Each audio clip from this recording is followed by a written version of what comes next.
On vous en parlait la semaine dernière à Strasbourg, deux lycéens suspendus de leur établissement pour avoir créé ce que l'on appelle un deepfake, un contenu dégradant, truqué grâce à l'intelligence artificielle.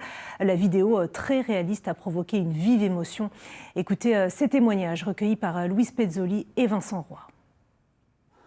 La vidéo a fait le tour du lycée. Dessus, on y voit un montage mettant en scène un enseignant dans des situations dégradantes, des images entièrement générées par l'intelligence artificielle.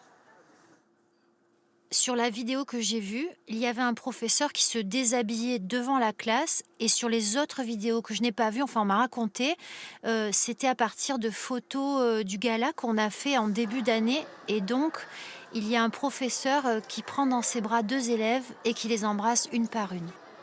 Ce montage est l'œuvre de deux élèves du lycée Notre-Dame des Mineurs, une plaisanterie aux lourdes conséquences puisque tous deux ont été exclus de l'établissement pendant 2 semaines. Le professeur et l'un de ses collègues sont eux en arrêt maladie. Moi, personnellement, j'étais très choquée et dégoûtée de cette histoire parce qu'un des profs qui a été touché, c'est un professeur que j'apprécie énormément et qui est très sensible de base et je sais que ça peut énormément le toucher, des histoires comme ça. Mais je sais que d'autres élèves, eux, ne se rendent pas forcément compte des conséquences de ce qu'il s'est passé et ils ont l'air assez désensibilisés. Selon nos informations, l'une des vidéos a fait l'objet d'au moins une plainte. De son côté, le rectorat se dit pleinement engagé dans des campagnes de sensibilisation aux dérives comme les deepfakes et autres manipulations d'images.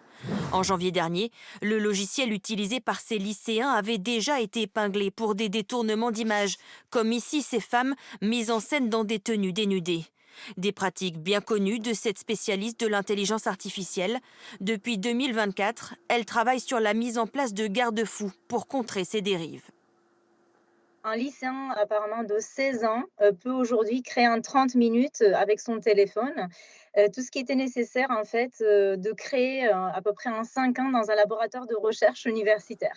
En France, en fait, on a la loi SREN. C'est une loi qui rappelle les sanctions spécifiques justement au deepfake, qui est d'ailleurs un acte pénal en fait. Donc, et en plus de ça, cette loi fait référence aussi à des deepfakes à caractère sexuel qui peut aller jusqu'à 3 ans d'emprisonnement et 75 000 euros d'amende. De plus en plus convaincant et réaliste, aujourd'hui, seul un tiers des Français s'estiment en mesure de détecter un deepfake.